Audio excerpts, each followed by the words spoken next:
Welcome back to our Cambridge IGCSE Psychology 0266 series. Today, we are exploring a fascinating explanation for why we lose information, motivated forgetting, specifically focusing on the psychodynamic theory. Let's get right into it. The psychodynamic theory argues that forgetting is not always accidental. Instead, it can be motivated by emotional discomfort. According to this theory, forgetting occurs when memories create anxiety, guilt, shame, or psychological conflict. To handle this, the mind protects itself by keeping these memories out of conscious awareness. This explanation focuses on unconscious mental processes rather than biological damage or simple memory decay. The theory was developed by Sigmund Freud in the late 19th and early 20th centuries. Freud believed that behavior and memory are shaped by inner conflicts that people may not even be aware of. To understand these inner conflicts, we must look at Freud's tripartite model of personality, which consists of three parts: the ID, the ego, and the superego. Let's start with the ID. Present from birth, the id is entirely unconscious.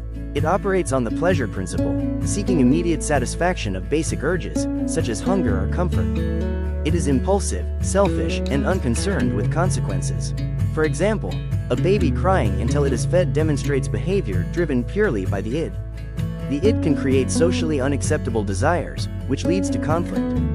Next is the ego, which develops during early childhood, around ages 2 to 3.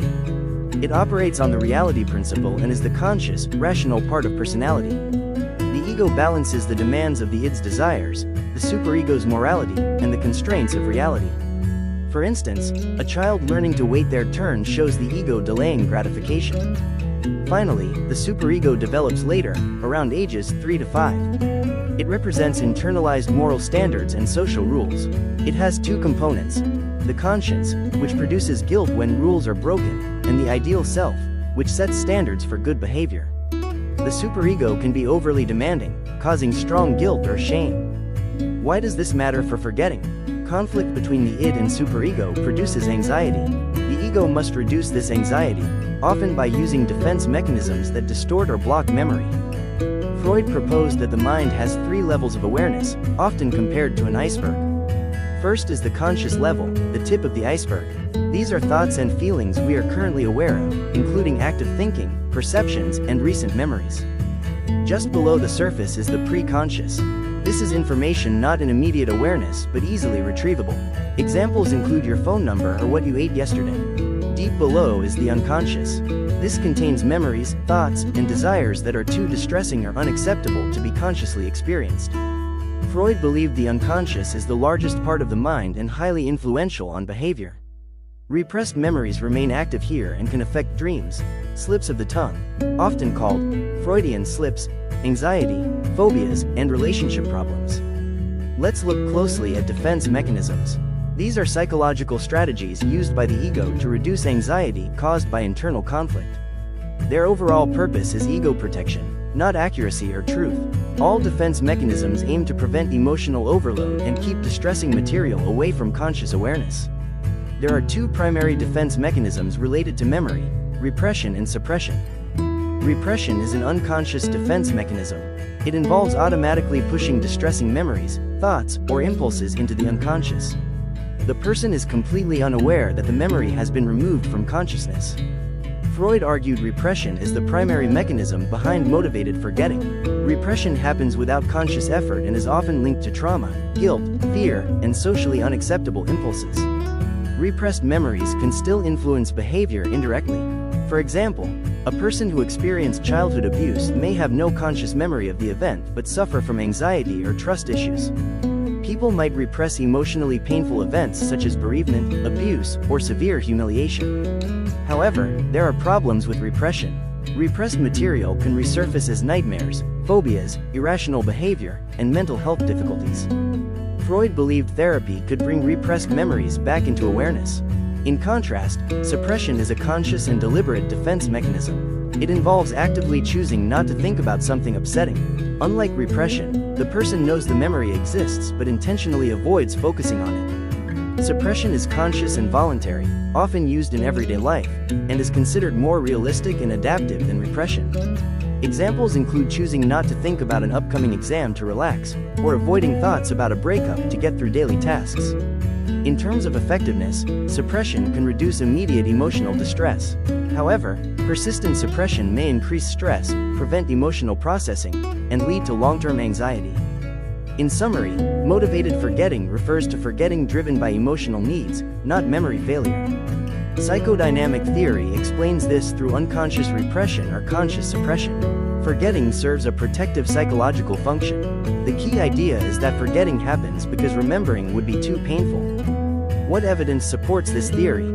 First, there is case study evidence. Freud's ideas were largely based on clinical case studies and observations of patients during psychoanalysis. These cases suggested links between forgotten traumatic experiences and later emotional or behavioral problems.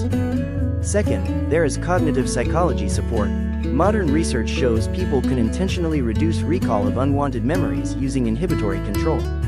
The think, no think paradigm demonstrates that repeatedly avoiding thoughts can weaken memory access. This supports the idea of motivated forgetting, though not necessarily unconscious repression. Finally, clinical observations of trauma-related memory problems, like dissociative amnesia, show that severe emotional stress can disrupt memory access. While controversial, this aligns partly with psychodynamic claims. Let's evaluate this explanation. Its strengths include highlighting the emotional role of memory, which is often ignored by biological theories. It also explains why forgetting may be selective and involve emotionally charged material. Furthermore, it has influenced modern therapy and our understanding of coping mechanisms. On the other hand, there are criticisms and limitations. First, a lack of scientific evidence.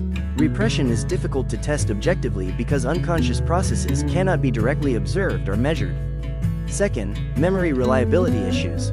Research shows traumatic memories are often well remembered, not forgotten. Furthermore, some recovered memories may be distorted, influenced by suggestion, or completely false.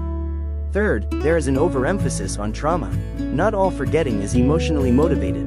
Other explanations include interference, decay, and biological damage. Lastly, there is cultural and gender bias. Freud's ideas were based on a small, unrepresentative sample, and many of his conclusions reflect early 20th century values. How do we apply this? The psychodynamic approach explains forgetting as a motivated process to protect the individual from emotional distress. This is often explained through defense mechanisms, especially repression. When people face emotionally painful events, like relationship breakups or bereavement, memories may become hard to access. The theory suggests these memories are actively pushed into the unconscious, and this repression helps reduce psychological pain and anxiety. That concludes our tutorial on motivated forgetting. Make sure you don't suppress your study material. Drop a comment if you're struggling with a specific concept, and I'll jump in to help you out. Smash that like button if this helped, and subscribe to join the squad. Review these concepts carefully, and I'll see you in the next lesson.